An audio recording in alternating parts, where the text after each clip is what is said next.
আমরা লকডাউন পিরিয়ডে ক্লাস 9-এর ভৌত বিজ্ঞানের ক্লাসে উপস্থিত। ভৌত বিজ্ঞানের সেকেন্ড ইউনিটে একটা চ্যাপ্টার আছে, সেটা হচ্ছে কার্য, ক্ষমতা ও শক্তি। আমরা এই চ্যাপ্টারটা পড়ব আজ। এই চ্যাপ্টারটা পড়বো মানে পুরো চ্যাপ্টারটা পড়া তো আজকের এই ক্লাসটায় সম্ভব হবে না। আমরা শুধু কার্য নিয়ে আলোচনা করব। ইংরেজিতে লিখি যদি আমরা, তাহলে এটা হবে ওয়ার্ক, পাওয়ার অ্যান্ড এনার্জি। এই তিনটে ভৌত রাশি, এগুলো নিয়ে আমরা আলোচনা করব। প্রথমে আমাদের যে আলোচনার বিষয় সেটা হচ্ছে কার্য বা কাজ। তাহলে কাজ কি বা কাকে বলে, সেই বিষয়টা নিয়ে আমাদের শুরুর আলোচনা। আমরা একটা পরীক্ষা করে দেখাই, ছোট্ট পরীক্ষা। কীরকম বিষয়টা না, আমরা একটা বস্তু নিলাম। বস্তুটা আমরা এখানে একটা দেশলাই বাক্স নিয়েছি। এই বস্তুটাকে আমি বল প্রয়োগ করছি এবং বল প্রয়োগ করলে দেখতে পাচ্ছি আমি যেদিকে বল প্রয়োগ করছি বস্তুটা সেই দিকেই সরছে, অর্থাৎ বস্তুটা সরণ হচ্ছে প্রযুক্ত বলের অভিমুখে। এক্ষেত্রে আমরা বলতে পারি যে প্রযুক্ত বল কাজ করেছে। এক্ষেত্রে আমরা বলতে পারি প্রযুক্ত বল কাজ করছে। তো তাহলে আমরা কাজ যখন সংজ্ঞা নির্ধারণ করব, তখন আমরা বলবো যে কোনো বস্তুর উপর বল প্রয়োগ করলে যদি প্রযুক্ত বলের অভিমুখে বস্তুটার সরণ ঘটে, তাহলে প্রযুক্ত বল কাজ করেছে বা কাজ হয়েছে।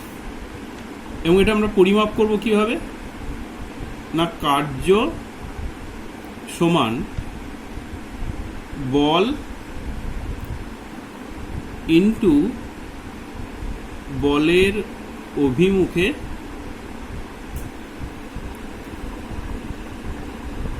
সরণ। এইটা হলো কার্যের পরিমাপ। কার্য সমান বল ইন্টু বলের অভিমুখে সরণ। আমরা যদি চিহ্ন দিয়ে লিখি, কার্য বা সেটাকে ডাব্লিউ বললাম, বলকে আমরা এফ বললাম, সরণটাকে আমরা এস বললাম। তাহলে ডাব্লিউ সমান এফ এস। আবার বলছি, কার্য সমান বল এবং বলের অভিমুখে সরণ। এখানে এসটা কি, বলের অভিমুখে সরণ। এরপরে বিষয়টা আরেকটু সাধারণভাবে বলছি, জেনারেলাইজ করছি। কীরকম, যে আমরা সবসময় এরকম ঘটনা ঘটে না। কীরকম ঘটনা, অর্থাৎ বল প্রয়োগ করলাম, বলের অভিমুখে বস্তুটা সরে গেল, এটা সবসময় হয় না।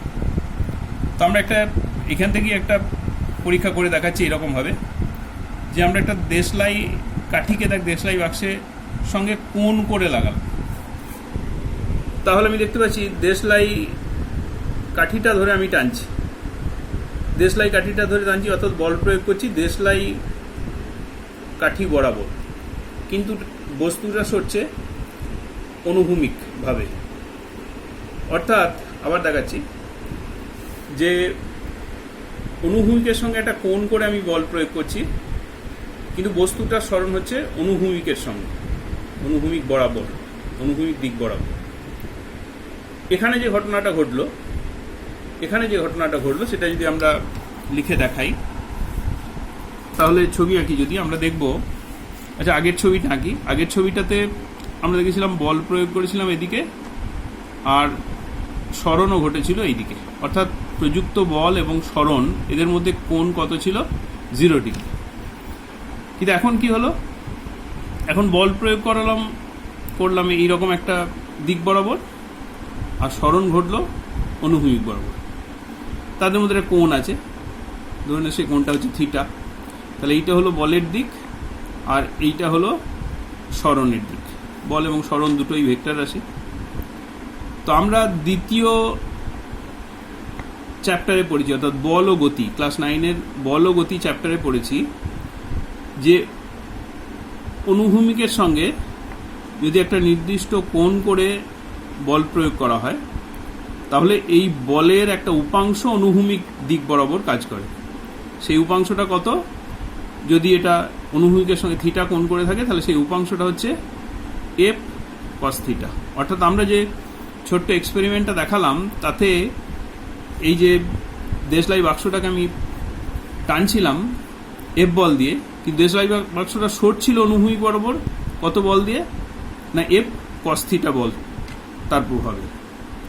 তো আমরা তাহলে এবার লিখতে পারবো যে অনুভূমিক দিক বরাবর বলটার সরণ যদি এস হয় আর অনুভূমিকের সঙ্গে থিটা কোণ করে এফ বল যদি আমরা প্রয়োগ করি তাহলে অনুভূমিক দিকে বলের উপাংশ হচ্ছে এফ কস থিটা এবং সরণ হচ্ছে এস।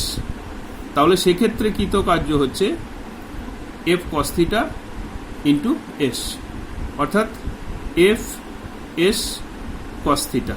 এটা যদি বাংলায় লিখি আমরা তাহলে কি বলবো যে বল ইন্টু সরণ ইন্টু কস থিটা, যেখানে থিটা কার কার মধ্যে কোণ?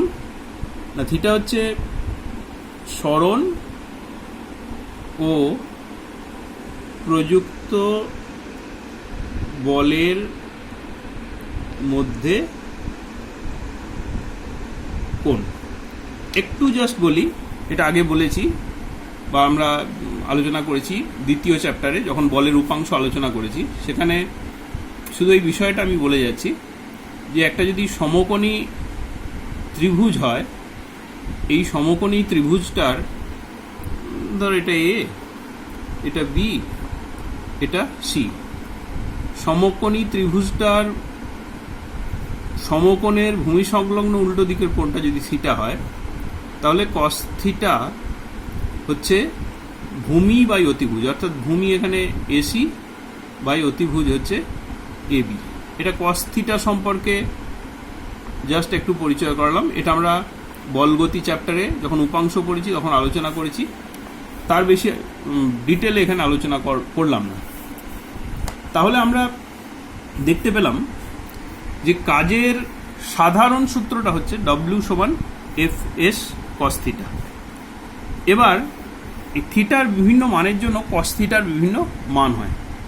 আমি এরকম তিনটে মান দেখাচ্ছি, যে একটা হচ্ছে theta is equal to 0 degree, আরেকটা হচ্ছে theta is equal to 90 degree, আরেকটা হচ্ছে theta is equal to 180 degree.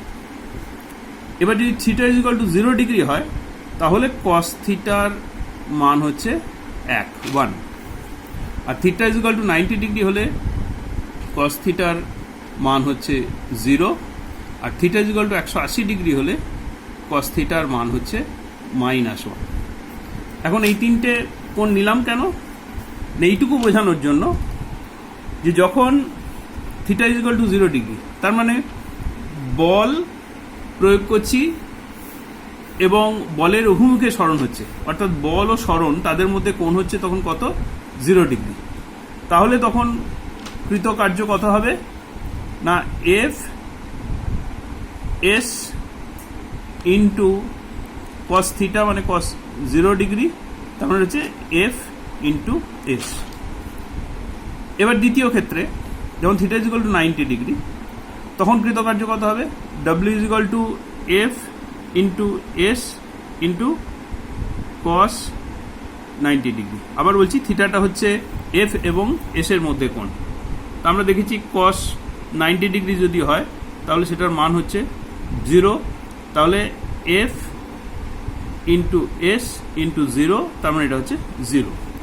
অর্থাৎ আমি বল প্রয়োগ করলাম, সরণও হলো, কিন্তু তাদের মধ্যে কোণ হচ্ছে 90 ডিগ্রি যদি হয় তাহলে সেক্ষেত্রে কৃতকার্য হয় 0।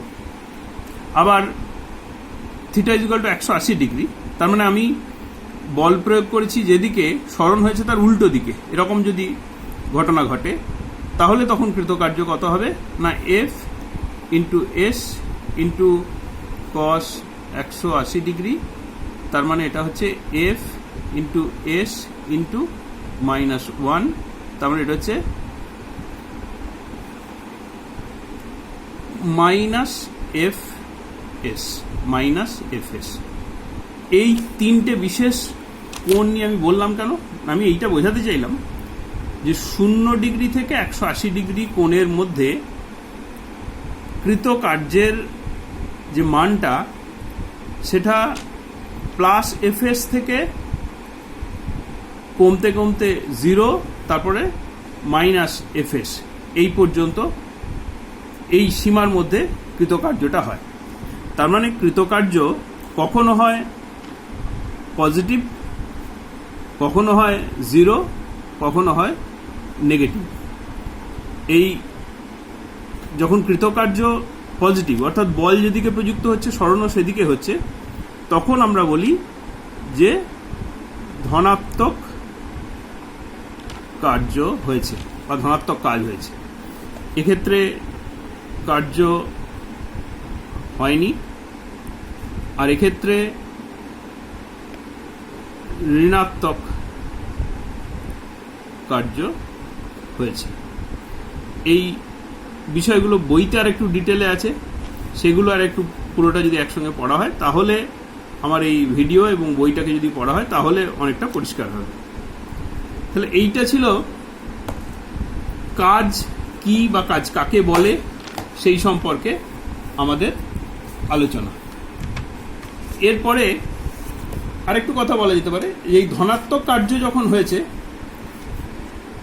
অর্থাৎ বল যেদিকে প্রয়োগ করছি সরণও সেদিকেই হচ্ছে, সেটাকে আমরা বলতে পারি বলের দ্বারা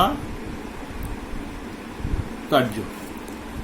আর যখন ঋণাত্মক কার্য হয়েছে অর্থাৎ বল যেদিকে প্রয়োগ করছি তার উল্টো দিকে সরণ হয়েছে, তখন সেটাকে আমরা বলতে পারি বলের বিরুদ্ধে কার্য। বলের বিরুদ্ধে কার্য। এর ক্ষেত্রে উদাহরণ কিরকম দেওয়া যেতে পারে, যে কোনো একটা বস্তুকে আমি অভিকর্ষের পক্ষে ফেলে দিলাম, তাহলে অভিকর্ষ বলের দিকে, অভিকর্ষ বলের দ্বারা কাজ হলো। আবার কোনো একটা বস্তুকে নিয়ে আমি উঠছি উপর দিকে, অভিকর্ষ বল নিচের দিকে আছে, নিচের দিকে ক্রিয়া করছে, তাহলে এক্ষেত্রে আমরা অভিকর্ষ বলের বিরুদ্ধে কাজ করছি। এইরকম আরও অনেক উদাহরণ দেওয়া যেতে পারে, সেই উদাহরণগুলো আলোচনা করতে হবে, পড়তে হবে। এই ভিডিওর সীমিত পরিসরে সবগুলো এখানে আলোচনা করা সম্ভব হচ্ছে না। এরপর আমরা নেক্সট পার্টটায় এগোচ্ছি। নেক্সট পার্টে দুটো বিষয় আছে, সেটা বলি আজকের এই ভিডিওটা শেষ করব। প্রথমে একটা হচ্ছে কোন কোন ক্ষেত্রে বল প্রয়োগ সত্ত্বেও কাজ হয় না। 1 নম্বর, আমরা ফর্মুলাটা একবার লিখি যে W সমান এফ এস কস থিটা। কোনটা কি বলি? W হচ্ছে কৃতকার্য, এফ হচ্ছে প্রযুক্ত বল, এস হচ্ছে সরণ, আর থিটা হচ্ছে প্রযুক্ত বল এবং সরণ, অর্থাৎ এফ ও এস এর মধ্যে কোণ। এই ফর্মুলায় আমরা দেখতে পাচ্ছি যে এস সমান যদি 0 হয় তাহলে W সমান 0। তার মানে আমি বল প্রয়োগ করলাম কিন্তু বস্তুটার কোনো সরণ হলো না, তাহলে কৃতকার্য 0। অর্থাৎ আমি একটা শক্ত দেওয়ালকে ঠেললাম, একটা অনেক বড় ভারী পাথরকে ঠেললাম, তাহলে সেক্ষেত্রে সরণ 0, আমি সরাতে পারছি না, তাহলে তখন কৃতকার্য হচ্ছে 0। তাহলে কোন কোন ক্ষেত্রে বল প্রয়োগ করা সত্ত্বেও কাজ হয় না, তার প্রথম পয়েন্টটা আমরা আলোচনা করলাম যে খুব ভারী জিনিস বা খুব শক্তভাবে গাঁথা আছে কোনো জিনিস মাটির সঙ্গে, সেটাকে আমি বল প্রয়োগ করলাম কিন্তু সেটা সরল না, তাহলে তখন কৃতকার্য হচ্ছে 0।